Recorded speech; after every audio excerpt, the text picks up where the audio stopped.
Good evening. Thank you all so much for coming. And on behalf of Friends of Fondren Library, welcome to Books That Shaped My World. My name is Victor Benavides, and I'm a Rice alum from 2011. And the reason that I am on the Friends of Fondren Library board is because what we do here is too important not to be involved. I'd like to welcome all of our members and guests who came out tonight. We're so happy for you all to come out and see this lecture, which is part of an ongoing series of events highlighting Rice University's distinguished faculty, researchers, and administrators, discussing books that have made a great impact on them. Some people speak about dozens of books, others focus on just a handful of books, and the cool thing about this lecture series is that every single talk is different and is catered to the speaker. I will turn the mic over now to Julie Connor to introduce our speaker.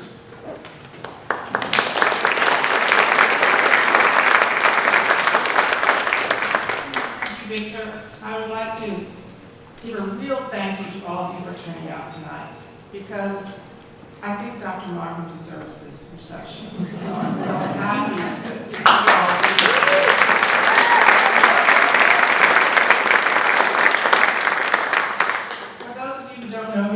Gianelloni Connor, class of 76, but I identify as 73. I kind of have adopted that identify with, as updated my lingo, if I can say that. By telling you I'm class of 73, you get an idea how old I am. And I think, except for Bill's children, I probably have known him longer than anybody else in the room. I could be wrong, but it's a long time. And how do I know that for sure?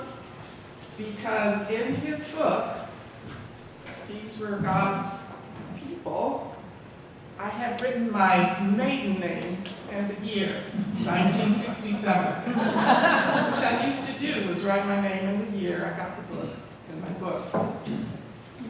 The reason I have this book, and the reason I met him in 1967, is that I was packed off to boarding school by my family. And I know you're thinking I deserved it for some reason. But I didn't. What happened was my step-grandmother was a graduate of Dana Hall, and she dearly wanted someone in the family to go to Dana Hall, and I was the sacrificial lamb. So, coming from the deep south, Louisiana, and going to Massachusetts in 1967, 68, and 69 was not an easy task. There aren't any more cultural polar opposites than Louisiana and Massachusetts.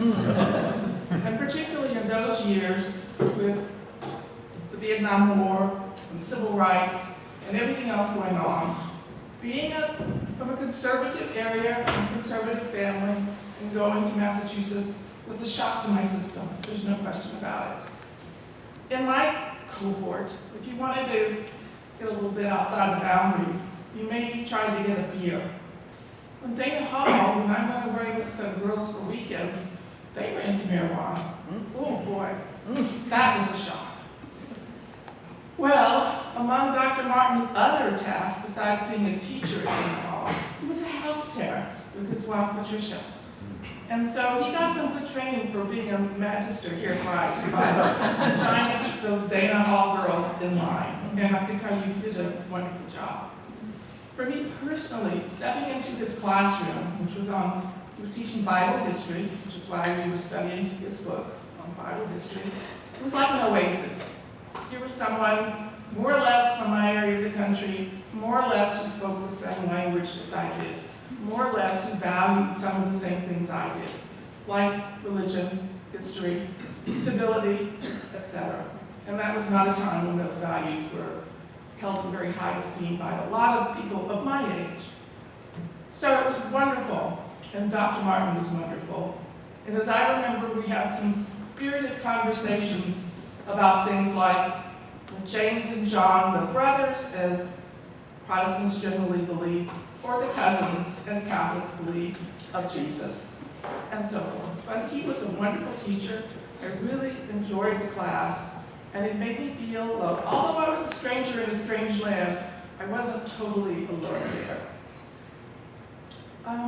More importantly for me personally, this series is called Books That Have Shaped My World. But I want to tell you, Dr. Martin is a man who shaped my world, because it is directly due to him that I ended up at Rice University. I never thought about applying to Rice, really. You know, being from Louisiana, I knew about Rice, but that's science, that's math, that's all that stuff. That's not me. But Dr. Martin said, as I was getting towards that time to apply for colleges, why don't you apply to Rice? I said, oh, no way. And he said, yeah, I think you'd like it. And I said, no, they don't do humanities there. And he said, they're building up their departments. You think about it, and I will offer you a letter of support if you decide to apply. So as it turned out, Rice was the only university that I was even looking at that had early decision. So I put my name in. I never thought I was going to be accepted. And it was another shock to my system when I was. But I came here, and so Dr. Martin is the reason I came to Rice. There's just no other issue about it. And as we go through this evening, I hope some of you will share your experiences of how Dr. Martin has shaped your life, influenced your life. Because I know many of you in his classrooms here in Rice and in your personal relationships with him also were heavily influenced by his kindness, his humor, his honesty, and his overall accessibility to us as students. Please join me in welcoming Dr. Bill Martin.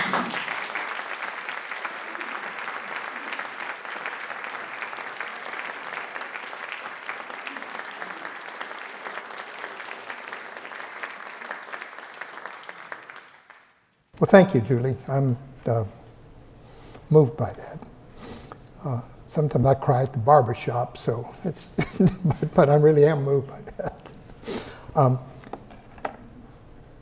want to give you just a little bit of background about my bio. I was born in San Antonio in the Nix Hospital on the Riverwalk.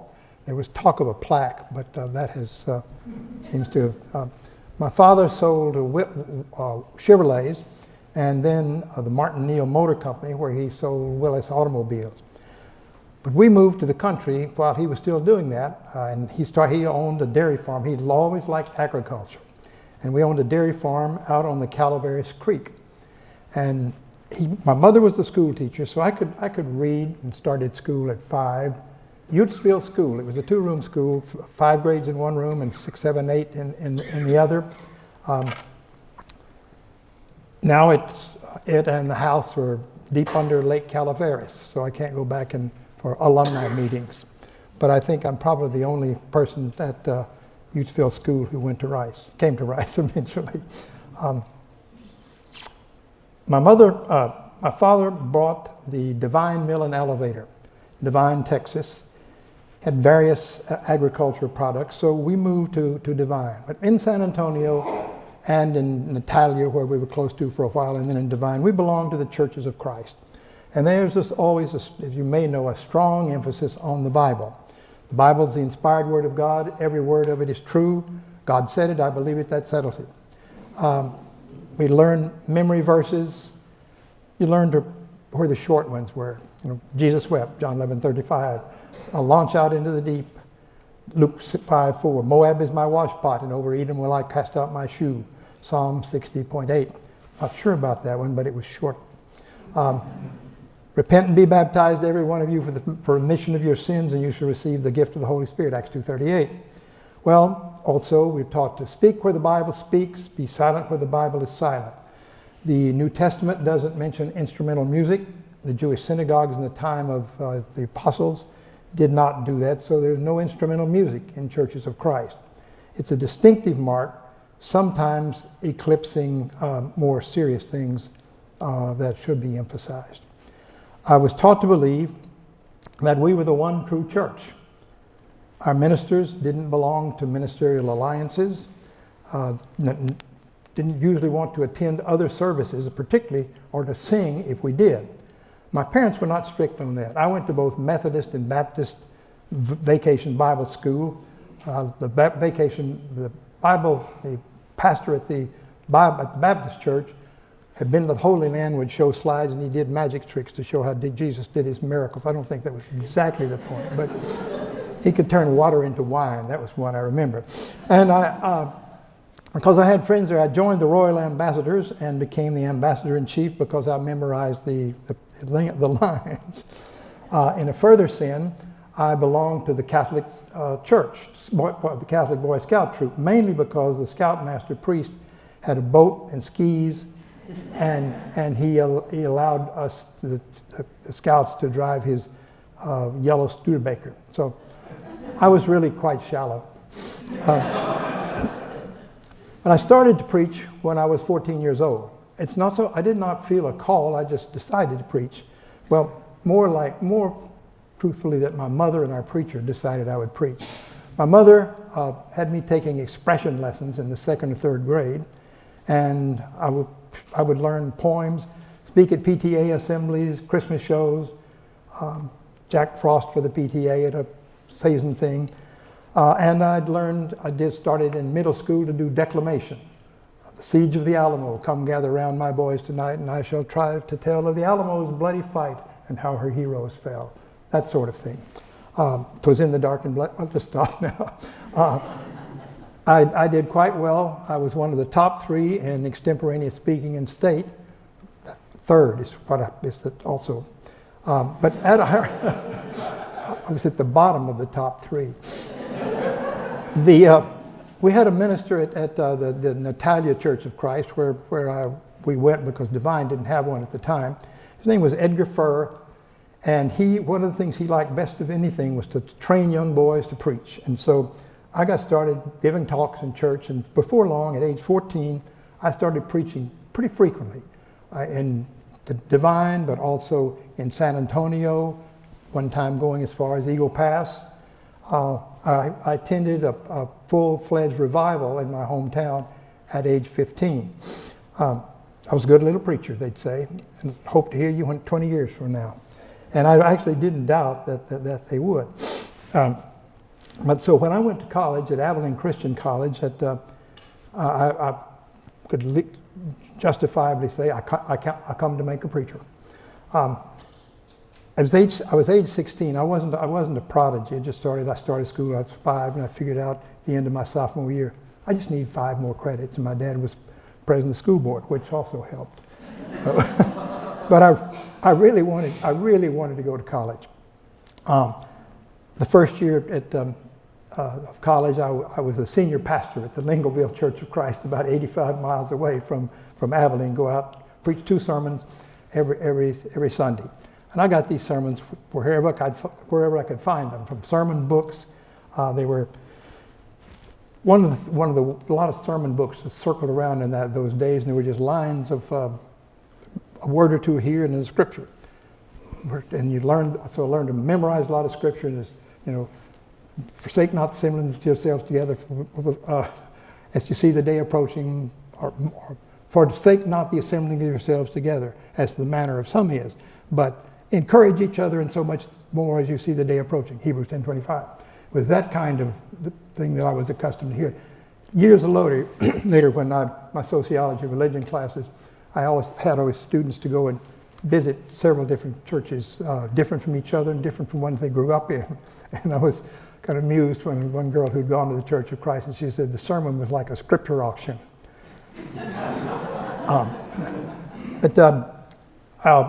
When I preached my sermons at Lingleville, I'd drive back about an hour and a half drive to Abilene, and I'd listen to radio preachers. Occasionally I'd find something I could use the next Sunday. There was one preacher that who was really quite good, and a Church of Christ preacher. And I would pick up one of his sermons and preach it the next Sunday.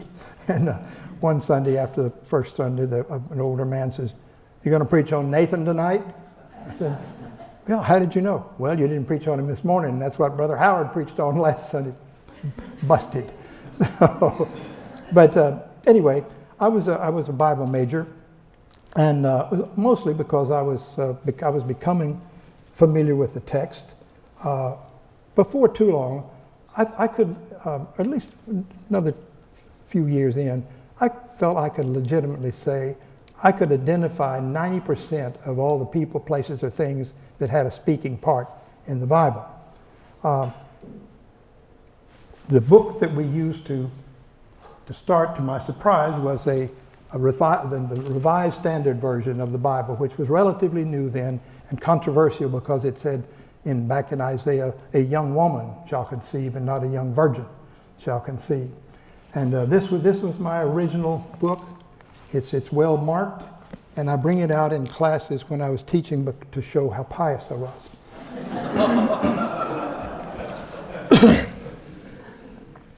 But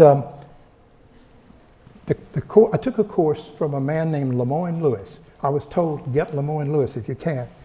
He taught the standard load there at Abilene was 5 courses. And he had it figured out though. He would teach 4 courses, 4 sections of the survey courses, the Old Testament survey, the New Testament survey, and then he had only 2 preparations. Well, I got in just toward the end of his classes filling up, and it was the 4 o'clock. He'd teach at 1 o'clock, 2 o'clock, 3 o'clock, 4 o'clock. And you'd think he might be exhausted, but he was not. He was just full of not of himself, but of the scriptures. And he wasn't worn out. He brought the Bible to life. And about 6 weeks into the semester, at age 16, I went up to him and I said, I want to be what you do. I want to be like you when I get big. I want to be a college professor. And I never changed my mind.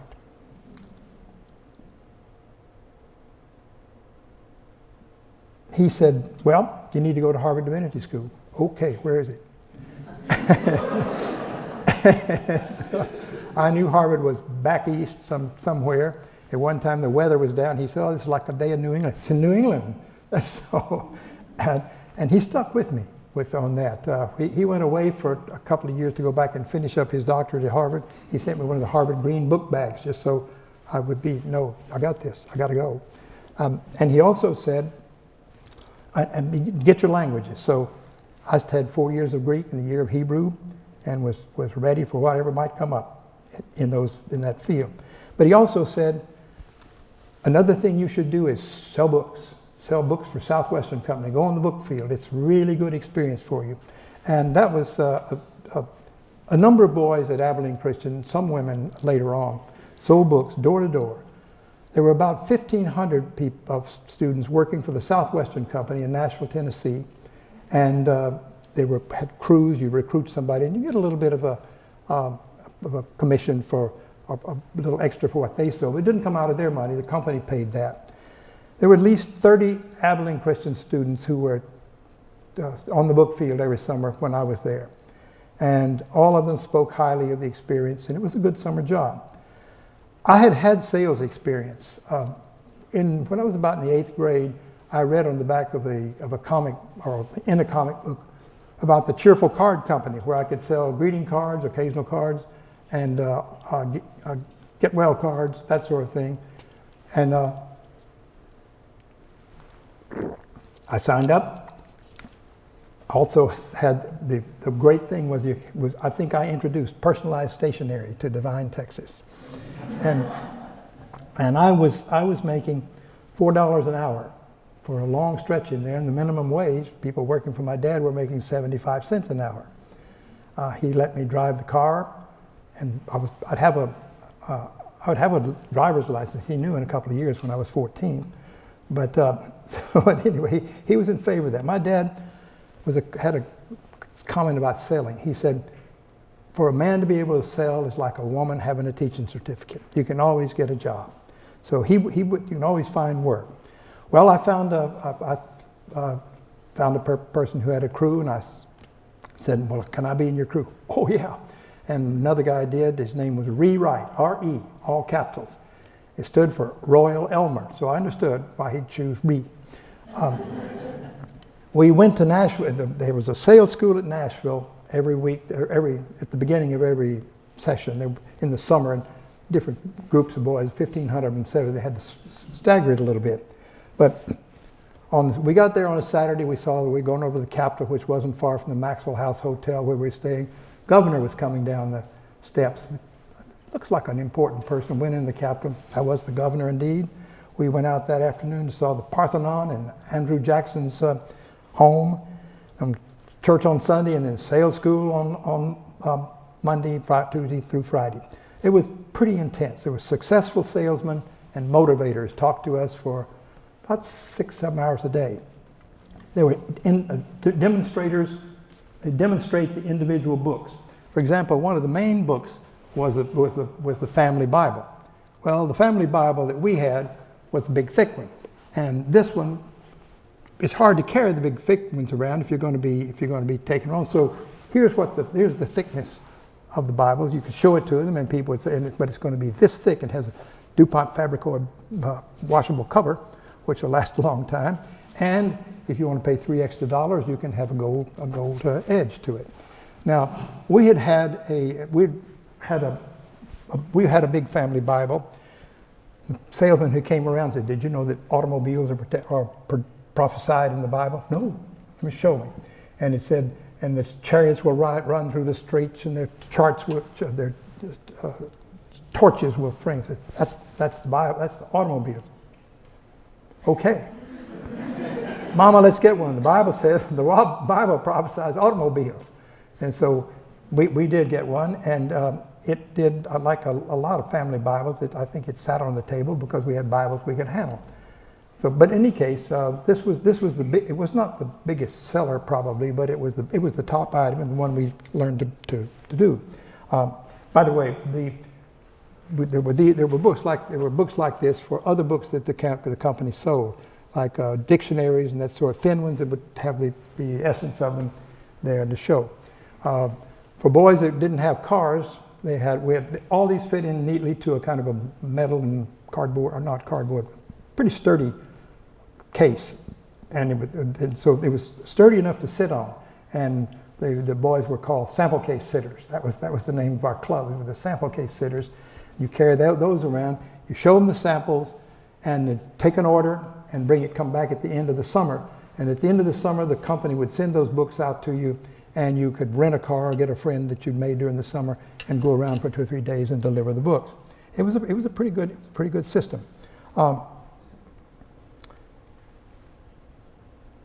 During the demonstrations that when people would practice, we'd be practicing on Ms. Jones, always Ms. Jones. We were going to be telling Ms. Jones about these books. We were expected to spend at least 50 hours a week, start about 8:30 in the morning, work into the evening, and the evenings are a good time to call back when the lady said, "Well, I'd like this, but I need to talk to my husband. Can you come back then?" "Sure, I will." That was really good. A callback almost came through. Knock on enough doors to complete 20 demonstrations a day. Some, if they went well, you could do more than that. There were other books, a child's Bible reader, a comprehensive analysis of the Bible.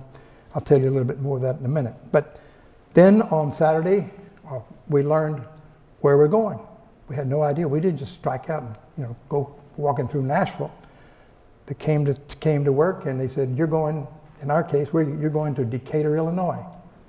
Well, I'd heard of Decatur, the county seat of Wise, but I thought that was in Texas.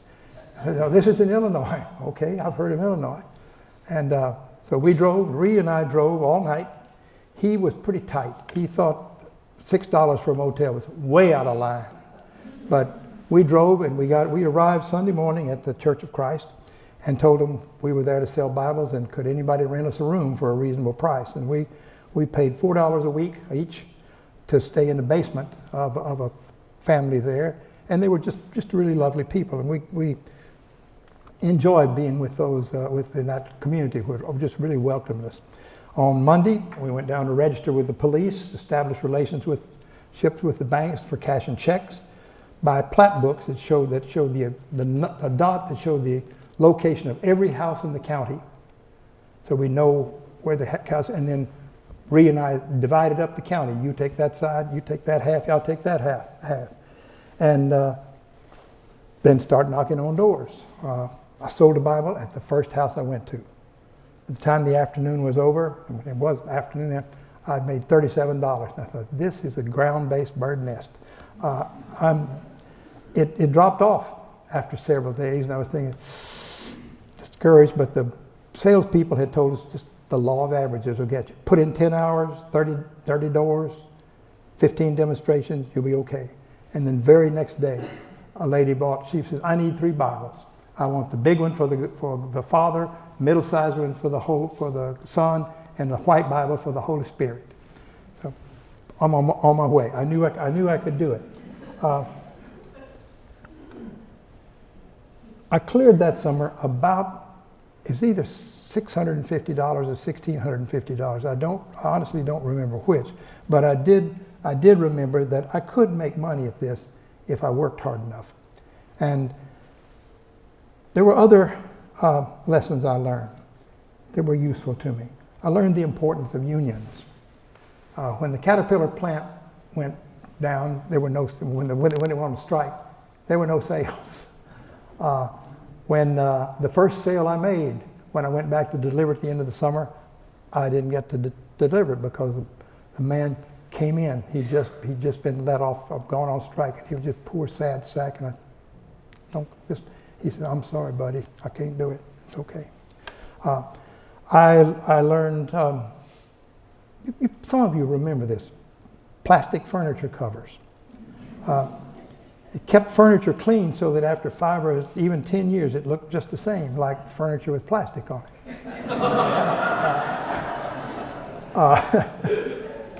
I learned it was mostly on country roads, and I learned to read while driving slowly. I read George Orwell's Animal Farm and 1984, which to be driving and reading, I know that's double plus on good, but that's what I did. I never had an accident. There was mostly farm people, but I called on one house, and it's kind of a small piece. It didn't a house and didn't have a lot of land around it. And the man came to the door, a thin, just really elegant-looking man, but without being fancy. I mean, just looked like had his composure and appealing in a very appealing way. And he said, "I'm an atheist. Come on in." And okay, never seen one, but I'll take a look. And I think I put on my breastplate of armor and get all ready to fight the devil. Well, he wasn't the devil at all. He was a very charming man, and he had a book. He was an explorer. He showed me a book he'd written, Cycling Through the Congo. And we talked about things like that, and he was asking me what I believed about the Bible, and I talked to him. He said, "Let me ask you, if you were to come up against evidence that differed with that, and it was very persuasive, what would you do?" I said, "I'd change my mind." And it was a hard thing to say because I was thinking, no, I'm going to always believe it. It's not going to happen. But I said I would change my mind. And he said, "That's good." Another thing that I did in that period to pass the time was going between houses was to listen to soap operas on the radio, which was new to me. And I particularly liked The Romance of Helen Trent. The real-life drama of Helen Trent, who, when life mocks her, breaks her hopes, dashes her against the rocks of despair, fights back bravely, successfully, to prove what so many women long to prove, that because a woman is 35 or even older, romance in life need not be over. That romance can begin even at 35. Well, the storyline revolved around a dressmaker in Hollywood who fascinates men to work herself up to become the chief Hollywood costume designer. She fascinated me, and I would drive slowly and pull over and drink Coca-Cola, look at the map and see what's the road I need to take next. She never smoked, she never drank, she never used swear words. I identified with this. I never smoked, I never drank, I never used swear words. She never had an impure thought, which is very commendable. During the 7,222 episodes, which was more than any other radio soap, she never married, and she always remained at the age of 35. She had a long-running beau, Gil Whitney, but he was resisting her. And I wanted to call her on the phone, get me some quarters and find a payphone and call her and say, Miss Trent, Mia's hadn't been invented for single ladies then. Miss Trent, I think a great deal of you, and I wonder if we could meet, or maybe I could help you. I would be an avid apprentice. I'm young, but since you've been 35 for some time now, I think I could catch up.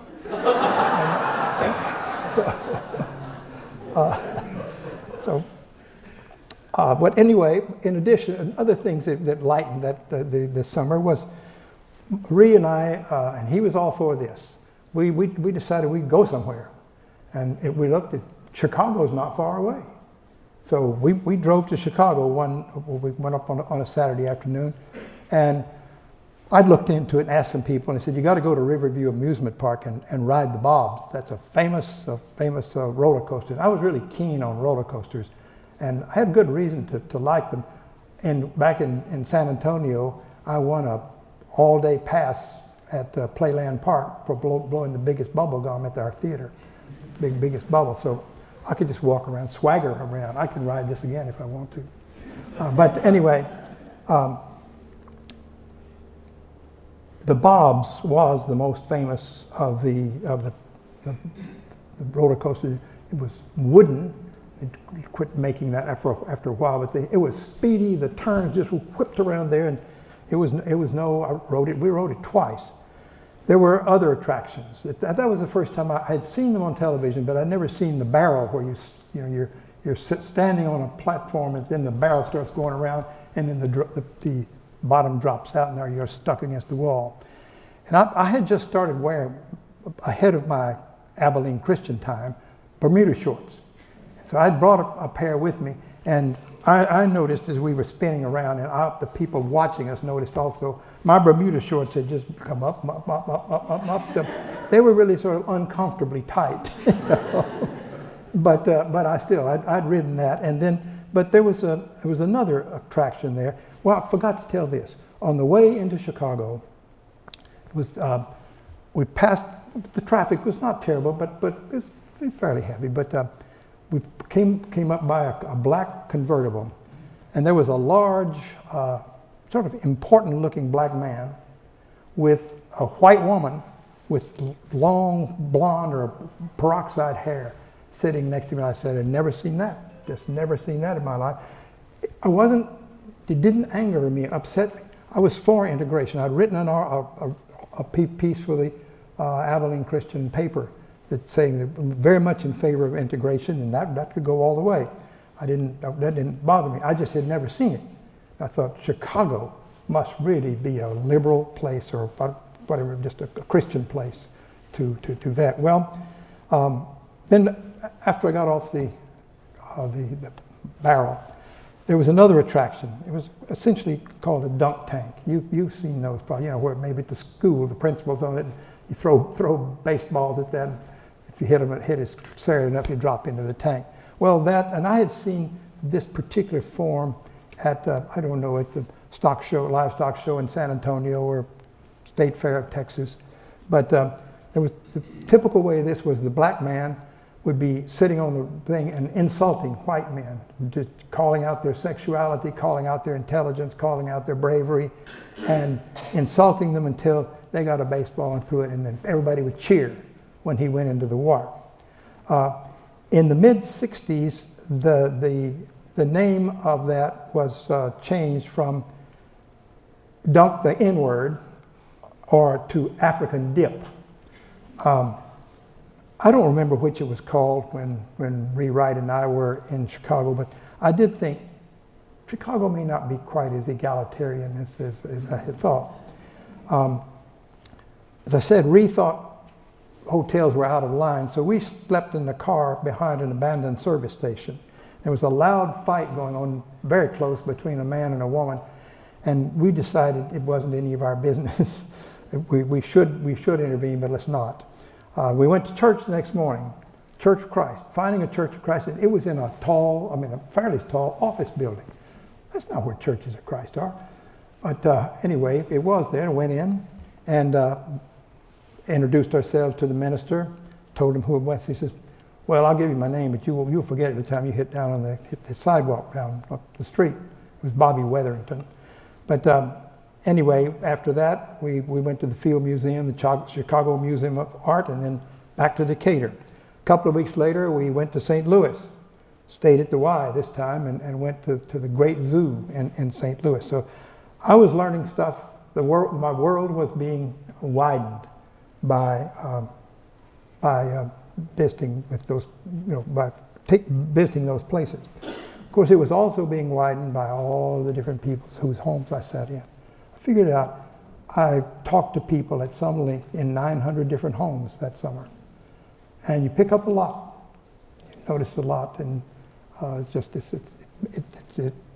you can't say, well, we're all just alike.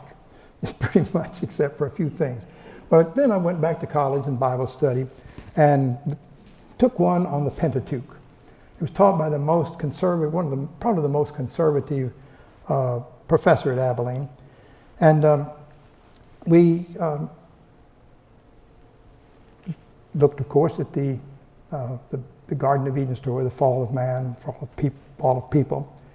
And Eve, they're in there, don't eat anything, God says, you can do anything here you want to, but don't eat of this one fruit.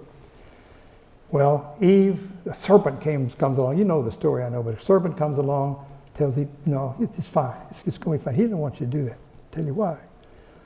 And Eve said, Adam, you need to meet this man. He's really smooth. I think he may be part of the deep garden. He knows things that we don't know. And so Adam tasted it, and God showed up, and Adam took it like a man, blamed his wife. He said, the woman you gave me, she gave me to eat, and I ate it. Well, of course, they were expelled. They'd never get it back. Women were forced to bear children in pain forever. And Cain and Abel chose the wrong thing to sacrifice. Cain kills him. Their descendants, people of the earth. Then reading these stories in the Bible that Moses was counted to read. The first account, there are a couple of very similar accounts of the creation, about chapter 1, chapter 2 in the Bible. And in the first one, it says God says this. And the second day Moses was taking note, and he says, the Lord God, Elohim and Yahweh. And I think Moses would probably say, did you mean to do that? I mean, God seems good enough, especially when you're the only one. But I'll write whatever you say. I'm just saying that it sounds like it's a little overkill there. Like I need another bigger name. But I like the story, the Bible story. Those are great Bible stories. I was particularly interested then, and even more interested now, in the people who lived to great age. Adam lived 930 years. The third son, Seth, lived 912. Others, Jared, 962. Enoch, 965. And Methuselah, 969. I just took it all in then. But now looking at it, I would have some questions. I'm 86, and I diet and exercise. And you said you do that, you can add 10 years to your life. But it's the wrong 10.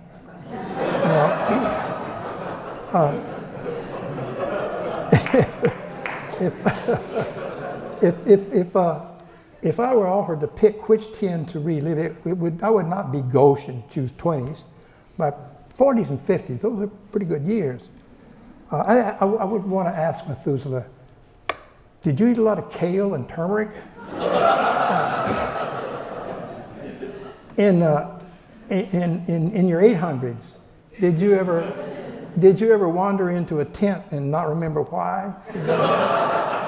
Or you forget the birthdays of your great-grandchildren or even tell you what who they were married to, and have your wife You ever have your wife come up and whisper to you when they're coming in, this is Lamech, you know, something like that. But if God offered you to let you relive your 800s, would you take it? Well, that's a question that interests me, you know, at 86. But Noah, similarly with Noah, think about, let me look at this again. There was wickedness on the earth. God decides to destroy it with a great flood. But Noah's righteousness, God decides to spare him and his family and at least a mating pair of all the animals and 7 pairs of the clean ones. The ark, 300 by 50 cubits, about 450 feet. 3 decks. There's no mention of sanitation facilities. 40 days and nights of flood, months of water all over the earth before the ark comes to rest on the mountains of Ararat. 40 more days before they could open the window and send a dove, and several times till she comes back with an olive leaf in her mouth. More time passes. Noah and his families and the animals leave the ark. They built an ark, took one of all the clean animals and birds and offered sacrifice to God, and it pleased God, who told them that he told them he wanted to make a covenant with them. He said, since everyone else is dead, you need to be fruitful and multiply. And from the 3 sons of Noah, of Shem, Ham, and Japheth, the whole world was repopulated. Now, God said, I'm going to make a covenant with you. I'm not going to do this again. I'm going to give you a sign, the rainbow. I can't help but wonder, it had rained before. Had there never been a rainbow before? Just asking. And then God, before you leave, Noah, I want some feedback. How was the trip? I can imagine, I said, oh my thee. I'm honored to be able to be asked to save the world from total destruction, but I never even wanted to have a dog in our tent. This was a madhouse. Cheetahs coming along and said, want to race? Want to race? Want to race? We caught the lions during breeding season, and they were copulating 30 to 40 times a day, with the male looking bored and the female rolling over on her back and shivering. It just must be hormones. I mean, he had no technique to mention. But especially giraffes. The giraffe, when the giraffes are coming by, you can just think they're saying, you notice how when we come by, everybody looks. They can't help look at us. We're so grand. And anyway, we're really something special. Well, then Moses had plenty of good stories to tell from the rest of Genesis and Exodus, the stories about Joseph and escape from Egypt, some plagues and walking through the sea, and he was telling God about this, that this sample set of rules you give me, how many was it, 10? Erecting a portable tabernacle with a special chest called the Ark and using a special incense pronounced in Hebrew, kanabos, and in the Holy of Holies. Now I've wondered why the priests kept the kanabos to themselves. But then settling in a territory where people were not happy to see them and eventually taking over. I enjoyed telling those stories, Moses says. And then Leviticus came. And I can imagine Moses talking to God about this. Lately, a group of priests, so proud of their Levite genes and their gowns with bells and pomegranates, want me to include a huge collection of the most detailed rules and regulations you can imagine. It's hard to believe anybody but a lawyer would find that interesting. And it's like you're using 2 names to call yourself God. In the future, people who are reading this are going to ask, what happened to Moses? He was pretty good at writing narrative prose, and now this. It looks like the priest got hold of him. I think a lot of people are bogged down, never finished the set, and conclude that they were pieced together from different sources over the years.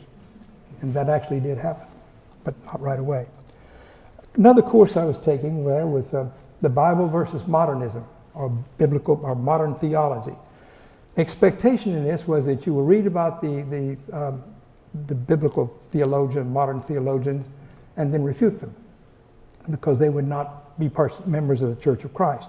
The task was to find a way to get there. The goal was stated. Well, I chose Reinhold Niebuhr. Niebuhr was already a major figure. He had helped. He was not a pacifist, but he's a great theologian, and he was a great theologian. He played a role of persuading the United States to get into World War II. The presidents up to this day, a number of them will say, Obama and Clinton and others say, well, I'm a Niebuhrian.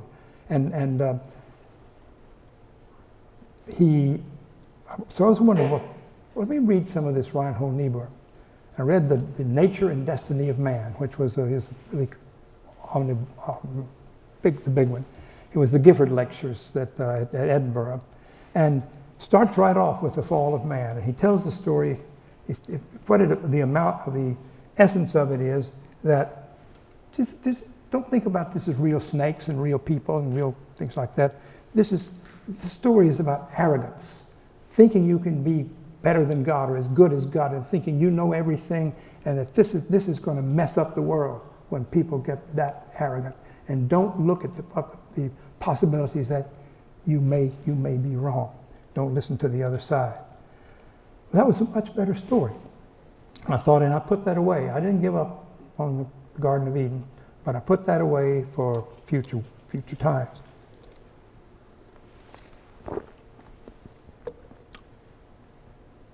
I was at Harvard years later. I had courses with Reinhold Niebuhr and Paul Tillich in the same semester, and I was more comfortable with Niebuhr still. Summer of 1957, I worked for my dad. He had a chicken house. He had several things, but one of the chicken house and about 300 caged hens, and a yard high, under each one of these, a yard high chicken shit stalagmite. And it was feed the chickens, gather the eggs, weigh them, clean them a little bit, weigh them. I learned to judge where they belong just by hand. Great skill. I listened to top 40 tunes while working with a fan in an otherwise closed wooden shed, and listening to top 40 tunes. I remember Paul Anka singing, "I'm so young and you're so old." I would say, "Tell me about it. I've been through that myself." But I was writing to Patricia, my fiance by that time. We'd gotten engaged in the spring, and I gave her the ring when she came to visit us in Divine for a few days that summer.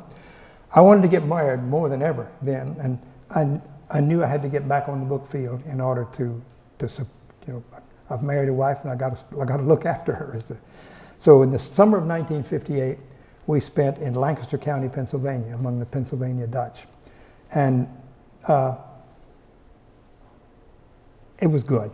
The Amish were there. The Amish used the German language, and they wanted Bibles with German, so they weren't going to buy anything, but they were interesting. There's no point in.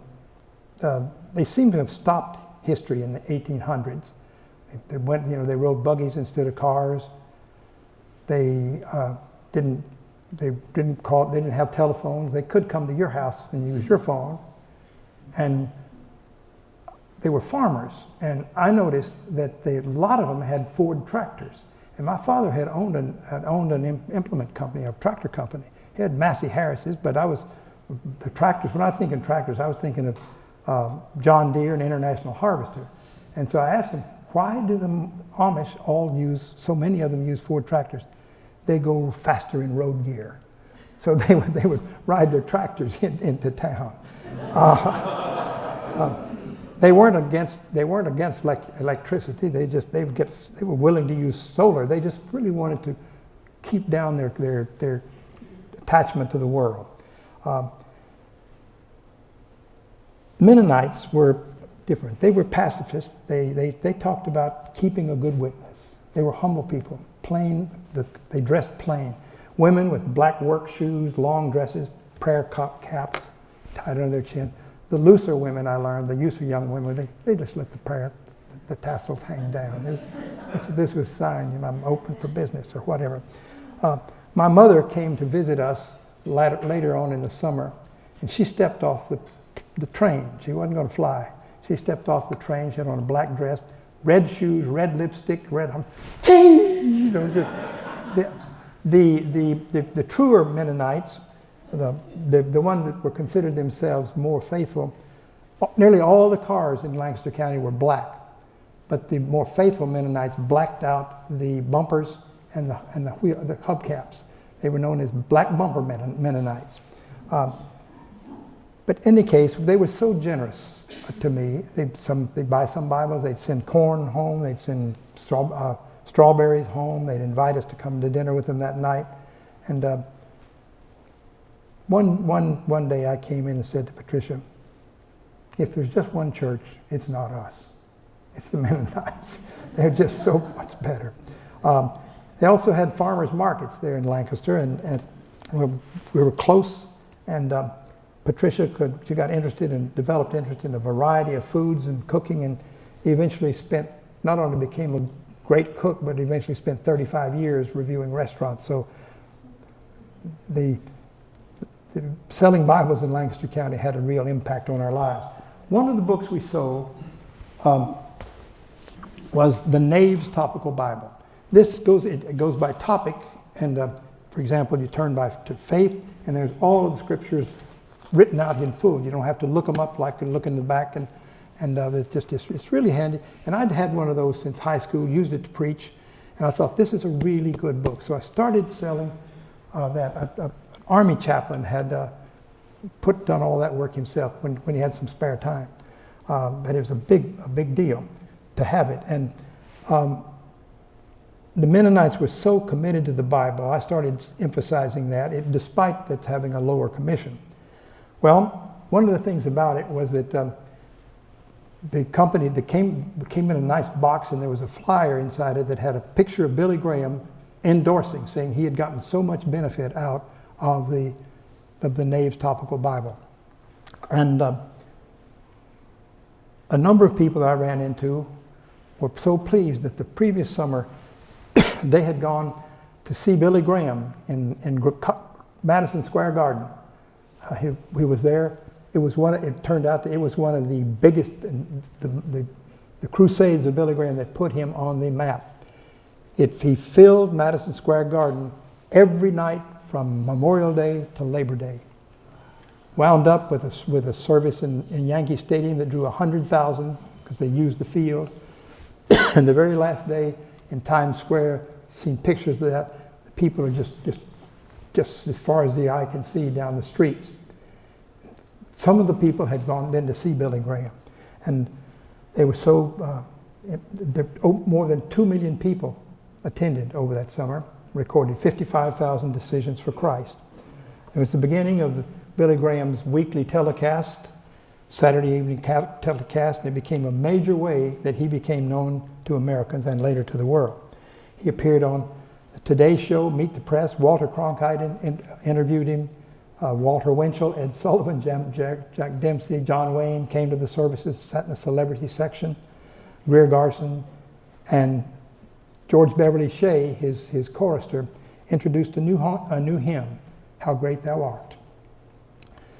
But something that really stuck out for me, that Billy Graham, when Martin Luther King was leading boycotts in Montgomery, and he was among white people, he was just seemed he was a bad figure.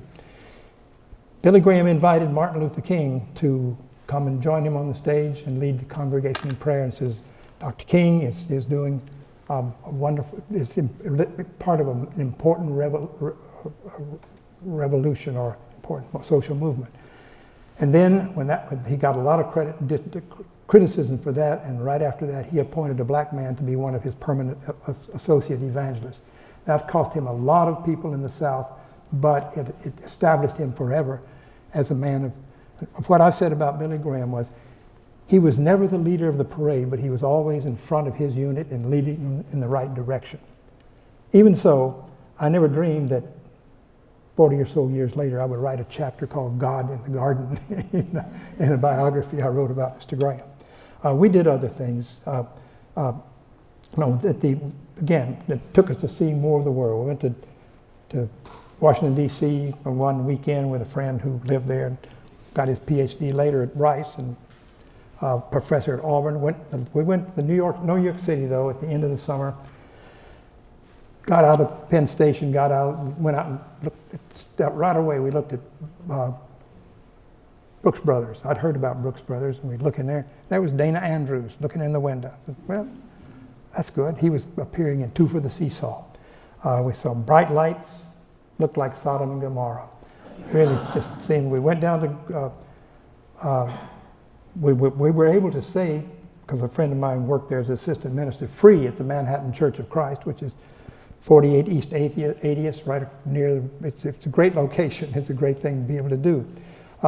We took the Gray Line tour in the boat around Manhattan and Staten Island ferry for a nickel and went to Coney Island.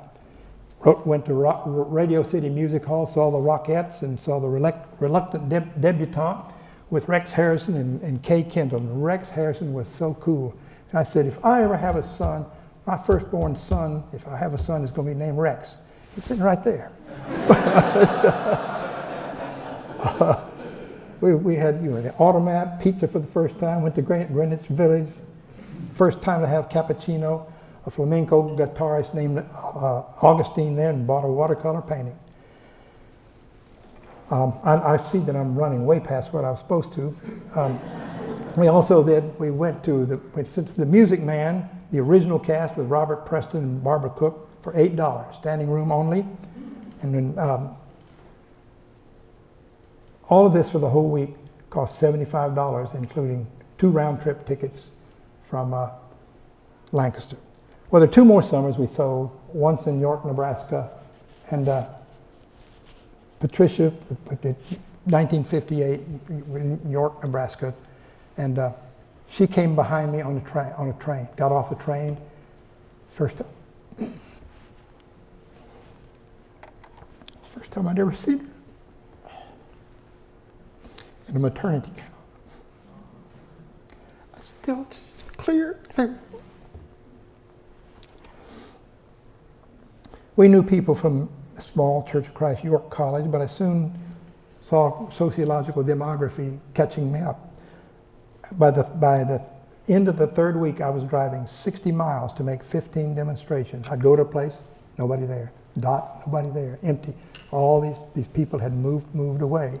So then we were called Nashville and said, well, go to Muscatine, Iowa. We went there. We had friends who grew up in Muscatine, Iowa, but we didn't, it's not. There's another place you can give us. So they sent us to Cedar Rapids, Iowa. And I called the Cedar Rapids preacher, and he said, I gave him my name. He says, are you the guy that juggled and was the MC for the band at Abilene Christian? Yes, come on down. So I did that, and it was overall a quite pleasant experience. But it was clear that being a child on the book field was not be very good. So the next 2 summers I spent as we came back to Texas, 1958 in Port Arthur, 1960 and 59, 1960 in San Antonio. In both of those places, I started selling just the Nave's Topical Bible. I'd go to churches, many of them, particularly in San Antonio, where I'd already preached a number of times, get the church list, and ask the ministers, anybody I shouldn't call on because maybe they're in a divorce or something like that. But I sold a lot of books that summer. I placed second out of 1,500 salesmen. But I was so far behind the first one that it seemed like 17th. The best salesman for that company, I think, ever was Mike Myers, who became a real estate developer and for whom the UT Austin, University of Texas at Austin, track stadium is named. And he's also a really good guy. He gave many other things. Well, then I went to Harvard. What I imagined Moses would hear came true. The scholars would doubt that he had authored the whole Pentateuch. In 1880s, when the German scholar Julius Wellhausen claimed to see 4 sources, well, that developed a lot of skepticism about the Bible. That was largely dismissed in that form, except for the important point that the Pentateuch was formed from multiple sources over time. That's the different views when I was hearing these things. I didn't think the Pentateuch was written by Moses, and also maybe not inspired by God, but a human attempt to tell the story of as Professor George Ernest Wright said, a God who acts in history. That troubled me for a while. And we lived out over a fried clam shop on Revere Beach Boulevard, and I'd take a train in. Sometimes it was in a carpool, but sometimes I'd take the train, which was not far away, go into Park Street Station and take the train to Harvard. Sometimes I was just so despondent that I just got off at Harvard and started walking around Boston and walking around and seeing the places, going to the graveyards and knowing some of the history of what had happened in these places. And I just thought, all right, they got through it. I've already got a ticket on this train. I'm gonna ride it and see where it takes me, and try to be just like I told that guy, that explorer in Illinois, that I would be. I'll just go. And that just really that made me come to appreciate the Old Testament, the New Testament, the Hebrew Bible, whatever you want to call it, the Old Testament. Just seeing how those stories reflected the historical settings in which they arose. Harvard had a particular emphasis on archaeology with the Foxwell Albright, George Ernest Wright, my teacher, Frank Moore-Cross, my teacher. It just fascinated me. So pretty soon my life began to take another turn. Southwestern Company published a new edition of the Family Bible, and I had good relationships with the sales managers and the president of the company, and said, would you give a brief introduction to each book? I did that. That was pretty okay. Then they asked Patricia, whom they knew had done really well in school, and at Abilene, she was summa cum laude and was in elementary education. I used to say, well, that's pretty easy. But the pre-courses that we took, not at the same time, but at the same course, she made a higher grade than I did, so I didn't use that argument anymore. She's plenty smart. She decided there, they asked her, we had a child's Bible reader for the original thing. They said, would you like to update this? This is kind of a ratty little book, or not, you know, just would you undertake to write a new Bible storybook? She says, I think I can do that. So he would go over to, we got a graduate student's wife to take care of the children, Rex and by this time Jeff. And she'd spend three hours every morning and write these Bible stories. And the product of that was this book, Beautiful Bible Stories, which is lovely, has lovely old-fashioned illustrations, but she went down to New York City with the president and picked out the illustrations. And I'm very careful about this because they're out of print now, and we don't keep them on by our bedside because Patricia can get a little sleeping. I don't want. Sometimes she'll leave the lid off the body of the jar of body glitter, so we get it out of the way.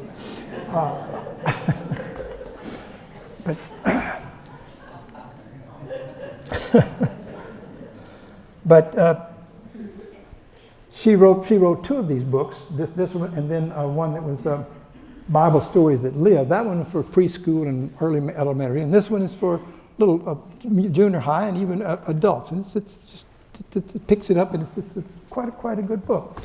And she was paid. It's been hard to get figures, but we were told at the time that the Beautiful Bible Stories sold over 1 million copies.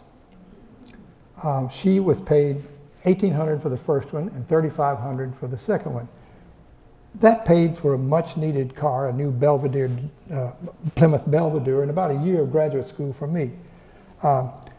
Then they asked me to redo a book that was called The Comprehensive Analysis of the Bible, but I'm going to call it the Layman's Bible Encyclopedia.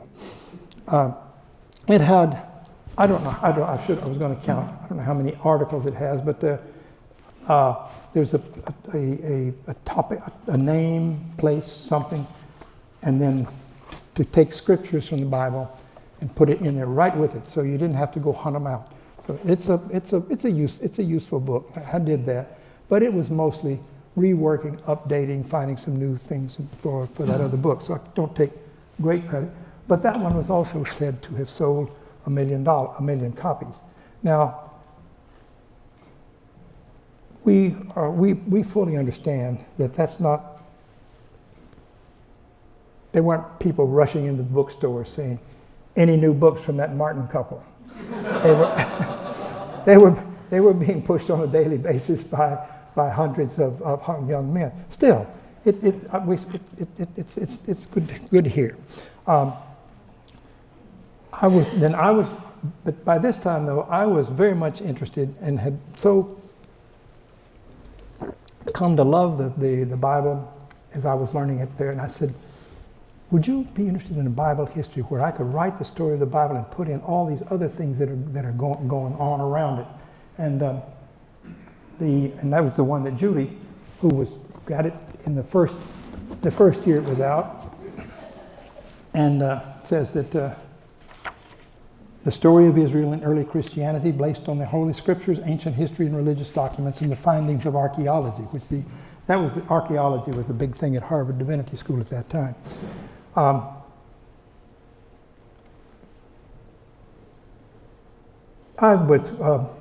In writing this history, I was thinking about Ms. Jones back in Lancaster County or other places, Macon County, Illinois, and I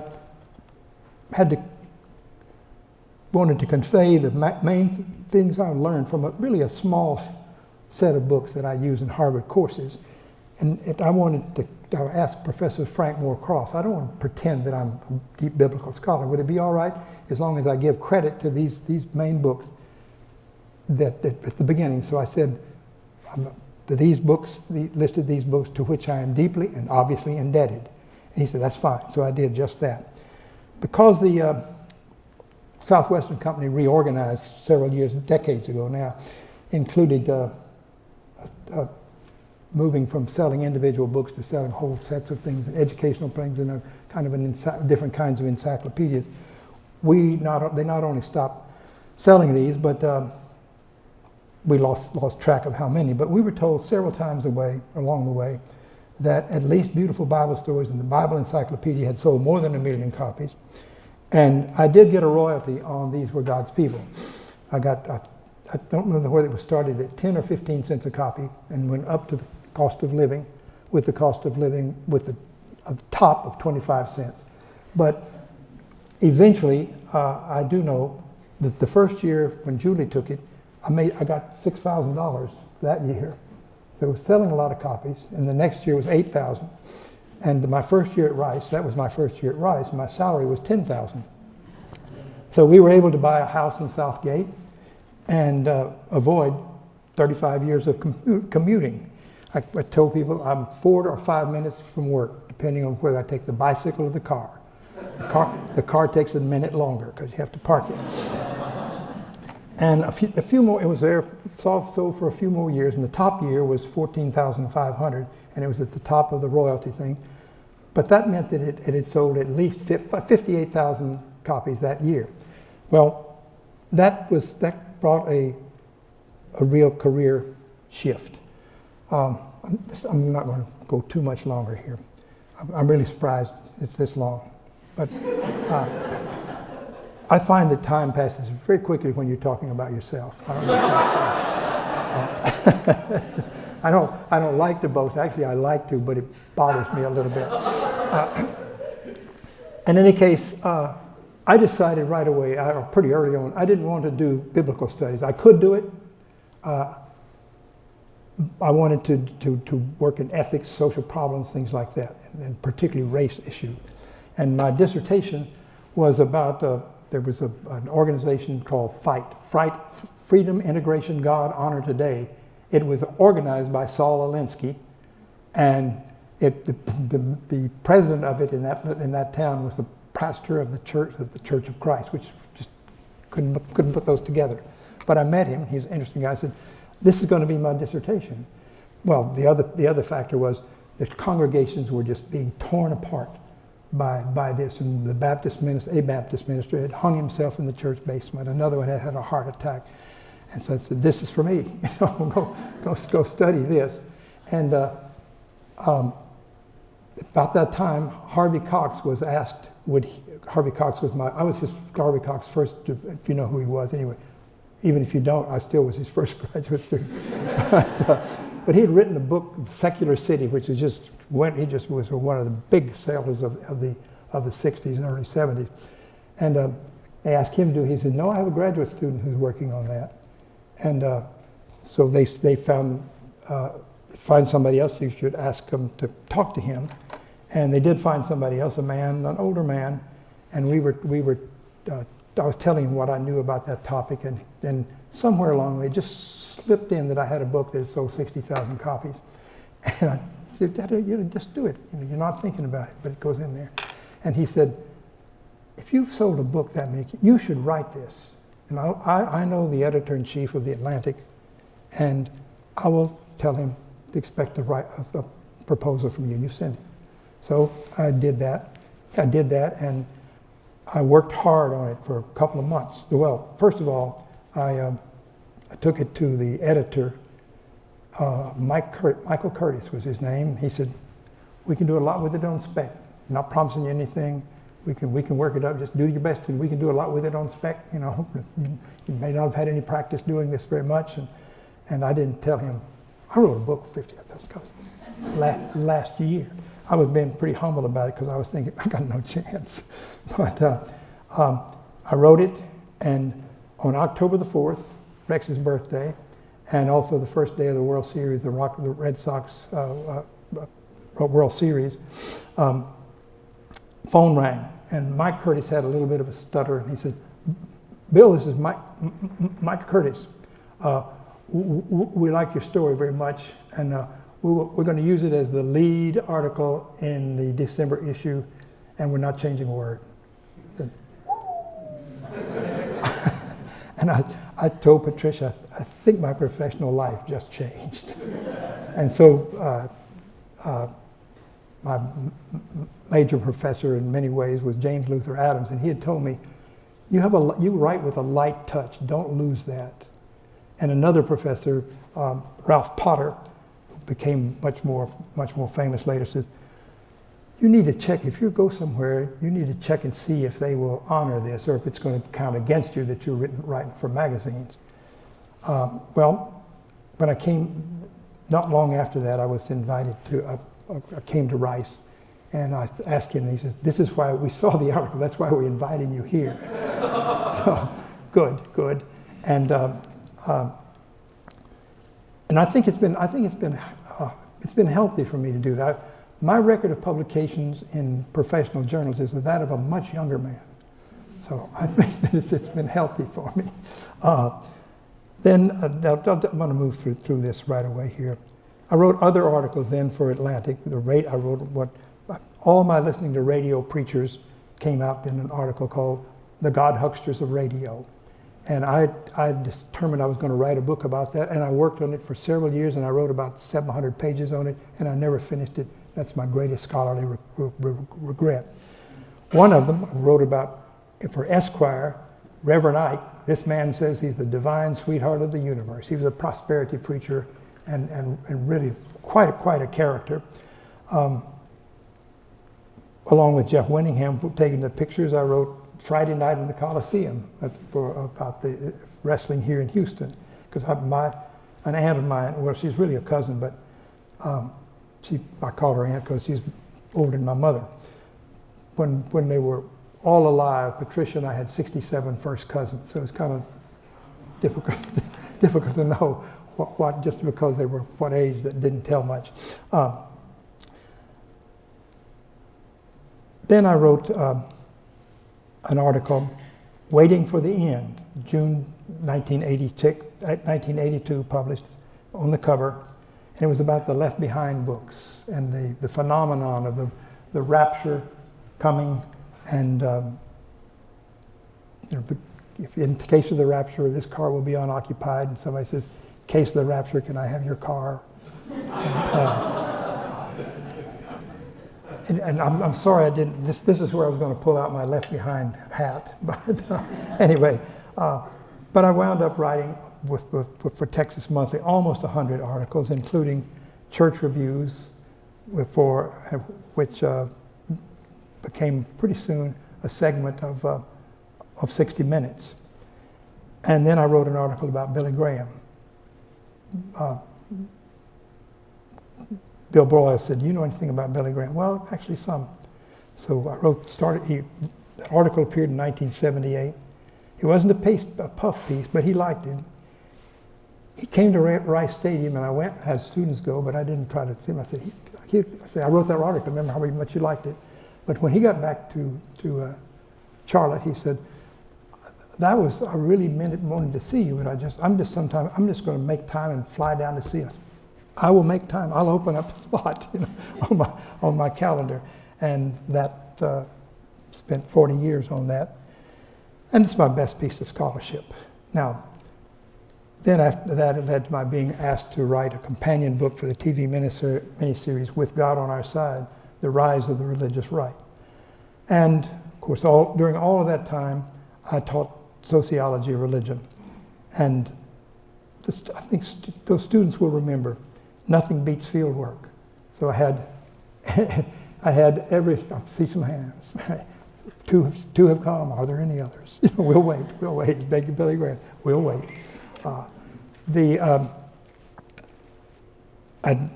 The latter years, I would ask. They had to go out to 4 or 5. It came down to 4 churches, different from their background, if any, and different from each other, and to tell about what they saw. And toward the end of my teaching that course, the last class was the easiest one. I'd say, "What have you learned?"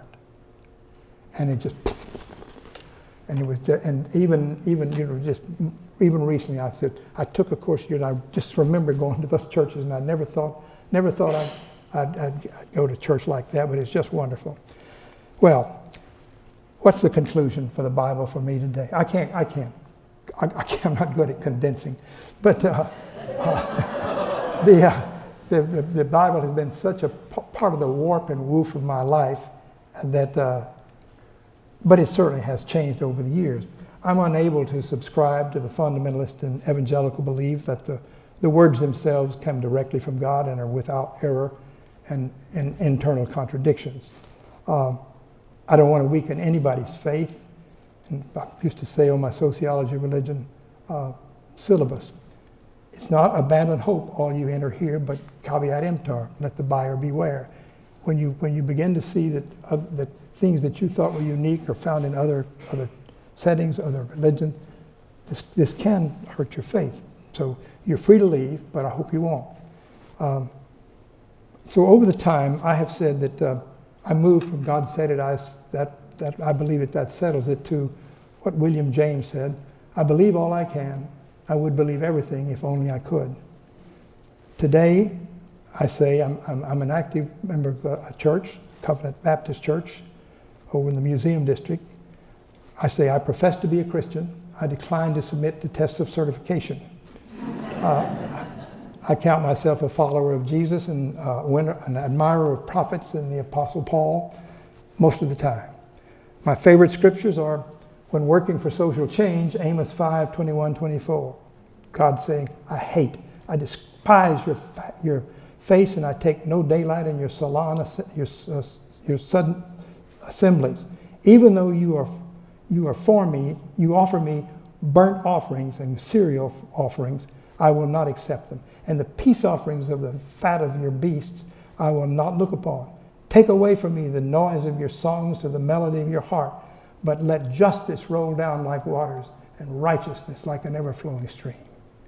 From Paul, Philippians 4:8. This is Patricia's favorite verse also. Whatever is true, whatever is honorable, whatever is just, whatever is pure, whatever is lovely, whatever is gracious, if there is any excellence, if there's anything worthy of praise, think about these things.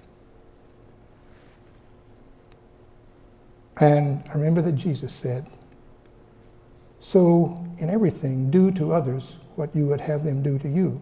For this sums up the law and the prophets. That is pure gold. Thank you.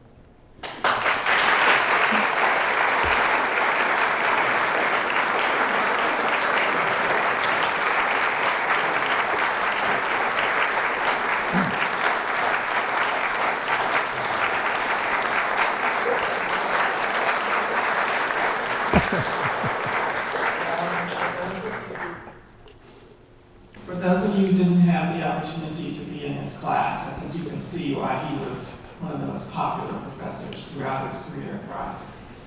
And how come you didn't juggle in our class? That's what I wanted to know. I didn't know you juggled.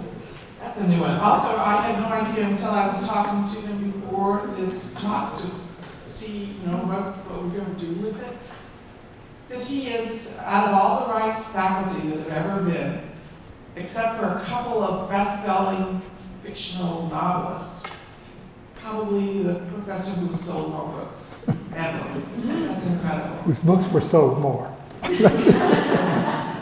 As an author, I'm embarrassed about how few copies I've sold. I chose the wrong topic. We're spreading the word. It's like a seed. It's like a seed. Say we were going to offer a chance for people to ask questions. Poor Dr. Martin has been on his feet now for quite a while. But if anyone has a burning question, you can't wait until the reception where it will be. Please, let's go ahead. We're happy to have your questions. See a hand? You talked about how the integration civil rights split churches, and I just started listening to Tim Alberta's book, and he's talking about how politics is now splitting evangelical churches. Oh yes. Oh yes. By the way, I forgot something that I would be really. This is the sort of continuation of the same thing. Yes. I forgot to say, and I would be really sorry to get home with it. Patricia got her Ph.D. at Rice. She wrote her dissertation on the it's called Hidden Work, Southern Baptist Women in Southern Baptist Churches from 1880 to 1920. And she read every issue of the Baptist Standard. She went back to all kinds of archives at Baylor. And when the book came out, several publishers wanted to publish it, but they wanted to deal with critical feminist theory at that time. She said, I don't want to do that. She was getting into administration. When she retired, retired as Associate Vice President of Student Affairs here. She had a bunch of jobs. And also she said, not using the terms at the time, she didn't want to use the critical feminist theory because people would say, well, that's going to be, she'd say it now, they're going to look at that and be able to dismiss it because it's woke. But she shows how the scriptures would, and the story is one of how women learned, particularly women in the Baptist WMU, the Women's Missionary Union, they learned how to, when they got big, the men said, well, maybe we should take that over. But they learned how to get around and get their work done. But it was hidden, and the title of it is Hidden Work. That I checked today, I knew it was coming. That book is available as a PDF, complete, and if you go to the bakerinstitute.org and look for the program on religion and public policy, which I founded, but she didn't get in. The new head of it, Michael Emerson, really wanted that. So now finally, when Patricia's in very poor health, that finally, while she's still alive, that book is there. You can not only read it, you can copy it, you can download it as a PDF and send it to anybody you want to. This summer, Beth Moore is a Houston woman who has a great large following. She dropped out of the Southern Baptist Church Convention because they said, essentially, no women can have a speaking part. And that's it for me. Well, her book, she said for several years, I wish I could send this to Beth Moore. Well, she'll get it tomorrow. I don't know if she'll read it, but she'll get it tomorrow. Anyway, I invite you to look at that too. When I had the privilege of having Dr. Martin as a professor, he was the religion editor at Texas Monthly. Y'all may all remember his fabulous piece, Growing Old at Willie Nelson's Picnic, which was not a Bible piece. No. But he wrote another story about his relationship with his father. It was one of the most beautiful things I ever read. I wondered if you would share a little bit about that Well, story. I'll tell you what I will do. Because I wanted to have a legacy for my children and grandchildren, not just have to go and look them up in a book in this wonderful world. I have a personal website, wmartin.com, and it doesn't cost to get on it. And there's a part that says publications, and so it has all of the things I've written for Texas Monthly, most for the Harper's and Atlantic and Esquire, and others as well. Some of them I have to make. I have that right to do it, and I will do it. But I have to make a copy and then digitize that and put it up. But pretty much everything I've written will be available. It thrills your hearts. But for something like that, it will be available. And I do writing. The gift from my father was when he was in this. I was with him for several months of his last year, and it was. I'm proud of that piece. And the Willie Nelson piece was the most fun, the most fun ever. So. Anyone else? Well, I would like to ask another member of our committee to come. Thank you, Julie. And let's just give another round of thanks to Thank you.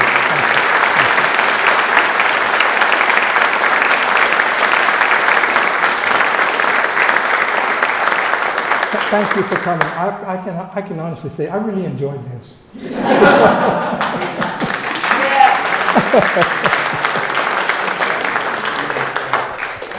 And just one last plug. I'm Natalye Appel, and the Friends of Fondren is a fabulous organization who does things like this to support Fondren Library financially, but it supports all of us in so many ways to hear these talks that we could never hear anywhere else. We hope you'll join us for all the future events. If you join us for membership, you also get the announcements in advance in your inbox. So please join us as members if you're not already, and join us right now in a fabulous reception with more question time for Dr. Martin. Thank you, Bill.